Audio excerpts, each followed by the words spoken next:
السلام علیکم ناظرین، امید ہے کہ آپ لوگ سب خیریت سے ہوں گے۔ جیسا کہ ہم نے پچھلی ویڈیو میں دیکھا ہے کہ قائد اعظم کی وفات کے بعد پارٹی قیادت کیسے خلا کا اور زوال کا شکار ہو گئی تھی، لیکن سوال یہ ہے کہ جب لیاقت علی خان جیسے مضبوط لیڈر بھی چلے گئے تو پھر کیا بنا؟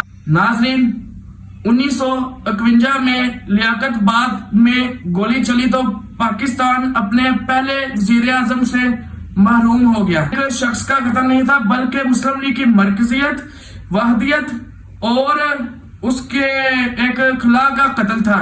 اس سے ایک بات تو طے ہو گئی تھی کہ اس وقت مسلم لیگ کا جو ایک آخری ستون تھا وہ بھی گر چکا تھا۔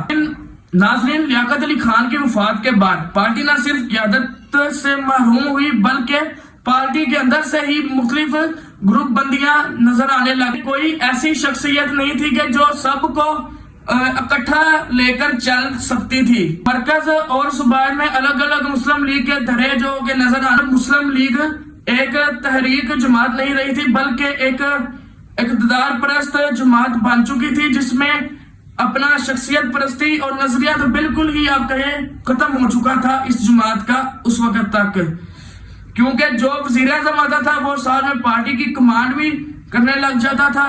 ایسے ہی چند ناپسندیدہ سیاسی روایت کا آغاز ہو چکا تھا۔ اگر آپ آگے بھی جاننا چاہتے ہیں تو کیا ہوا، تو میرے چینل کو جا کے سبسکرائب کریں۔ ملتے ہیں اگلی ویڈیو میں، شکریہ۔